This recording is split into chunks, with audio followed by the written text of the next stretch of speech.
Assalamualaikum dear students.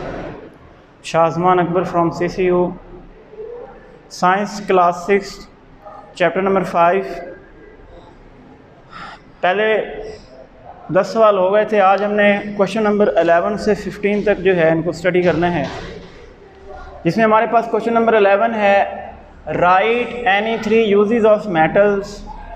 Metals के, धातुओं के कोई से 3 इस्तेमालात जो हैं वो हमने बताने हैं।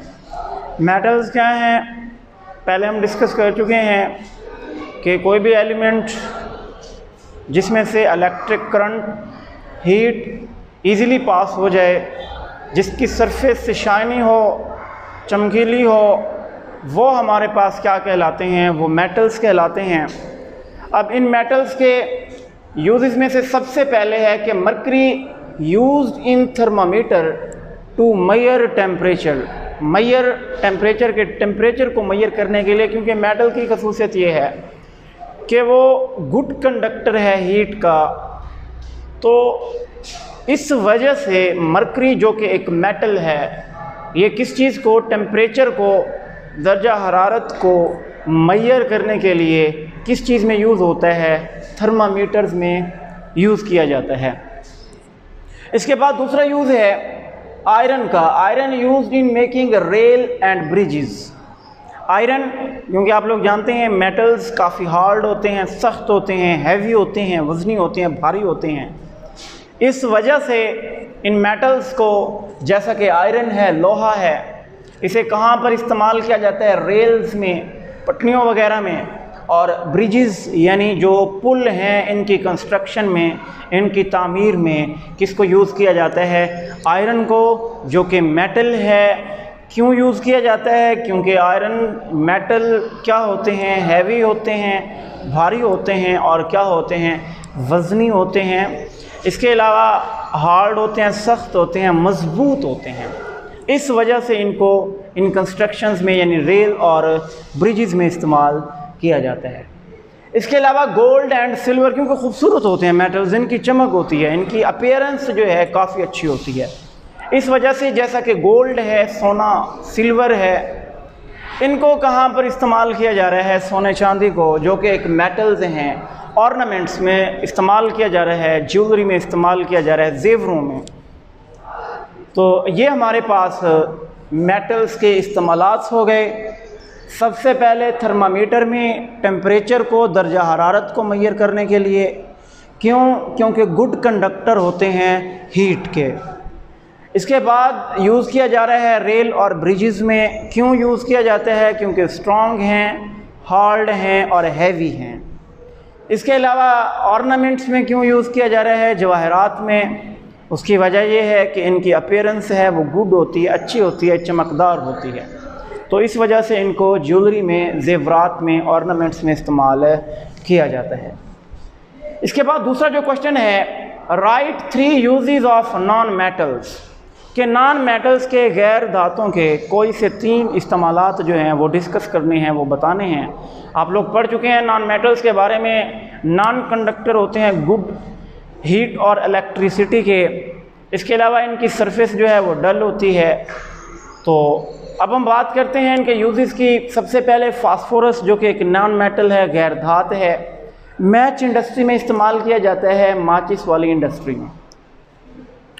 इसके बाद कार्बन है। कार्बन को यूज़ किया जा रहा है डायमंड, जो कि ज्वेलरी में इस्तेमाल किया। डायमंड ये इसकी एक फॉर्म है, ये डायमंड जो है ये कार्बन की एक शक्ल है। इसे कहाँ पर यूज़ किया जा रहा है, ज्वेलरी में यूज़ किया जा रहा है। जेवरात के अंदर हीरे को जो है डायमंड कहा जाता है। इसके अलावा ग्रेफाइट, ग्रेफाइट को यूज़ किया जा रहा है कि क्ले के साथ मिक्स करके, मट्टी के साथ मिक्स करके, कहाँ पर, पेंसिल्स के अंदर यूज़ किया जा रहा है, जो लेड पेंसिल्स हैं आप लोगों के पास। तो ये हमारे पास यूजेस हो गए नॉन मेटल्स के। सबसे पहला फास्फोरस नॉन मेटल है, मैच इंडस्ट्री में इस्तेमाल किया गया। कार्बन भी नॉन मेटल है, जिसे डायमंड के तौर पर ज्वेलरी में इस्तेमाल किया जा रहा है। इसके अलावा ग्रेफाइट को मट्टी के साथ मिक्स करके कहाँ पर, पेंसिल में इस्तेमाल किया जा रहा है। क्वेश्चन नंबर 13 है डिफाइन कंपाउंड। कंपाउंड की तारीफ़ करनी है बेटा।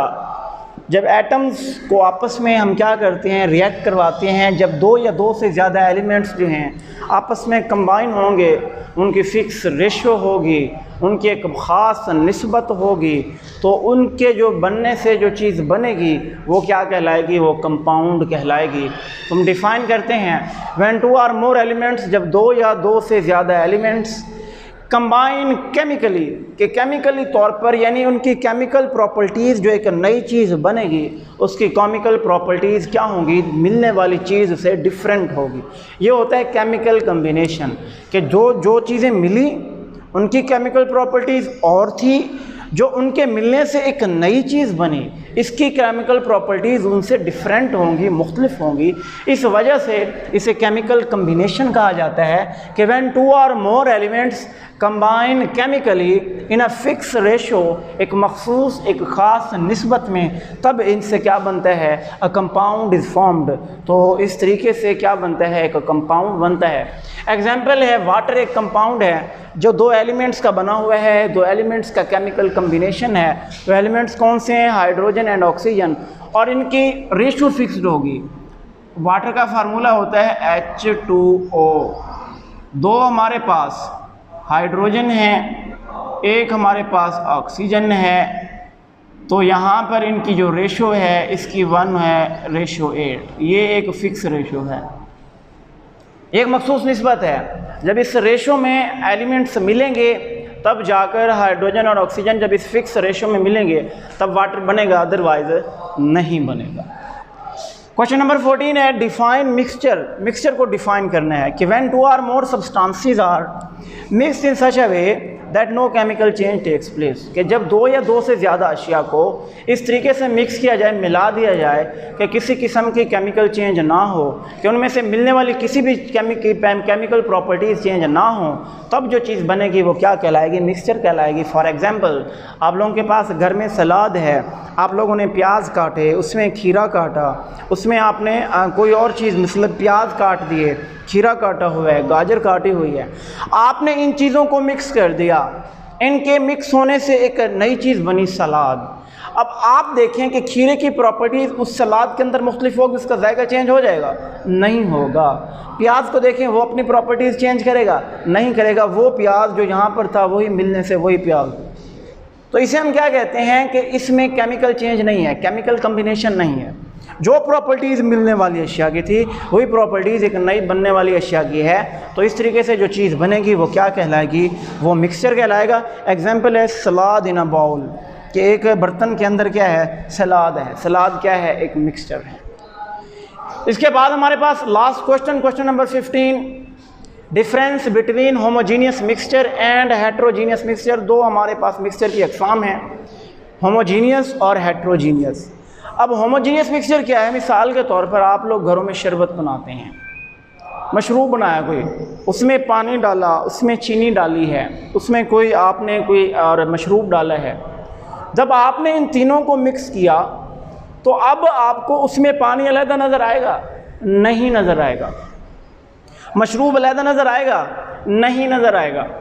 आपको चीनी अलग नज़र आएगी? नहीं नज़र आएगी। ये तीनों चीज़ें मिक्स हुई हैं, एक दूसरे से इस तरीके से मिली हुई हैं कि किसी भी चीज़ को डिफ्रेंशिएट नहीं किया जा रहा, कोई भी चीज़ सेपरेटली नज़र नहीं आ रही। इसे कहा जाता है यूनिफॉर्म अपीयरेंस, इसे कहा जाता है यकसां तरकीब। अब ऐसा मिक्सचर जिसकी यूनिफॉर्म अपीयरेंस हो, जिसकी यकसां तरकीब हो, जिसकी हमारे पास अपीयरेंस एक जैसी हो, किसी भी चीज़ को डिफ्रेंशिएट ना किया जा सके, जैसा कि मशरूब में चीनी अलग नज़र नहीं आ सकती, पानी अलग नज़र नहीं आ सकता, कोई और मशरूब डाला है वो सेपरेट नज़र नहीं आ सकता, तीनों की एक जैसी अपीयरेंस है, एक जैसी शक्ल है। तो इस तरीके से जो बनने वाला मिक्सचर होगा वो क्या कहलाएगा, होमोजीनियस मिक्सचर। जैसा कि मिक्सचर है शुगर का वाटर में, कि जब पानी के अंदर चीनी को डाला तो दोनों की यूनिफॉर्म अपीयरेंस होगी, दोनों की एक जैसी शक्ल होगी। ये हमारे पास हो गया होमोजीनियस मिक्सचर। दूसरा है heterogeneous mixture, mixture that do not have uniform appearance, कि ऐसा मिक्सचर जिसकी यकसां जो है वो शक्ल ना हो, गैर यकसां हो, नॉट यूनिफॉर्म हो।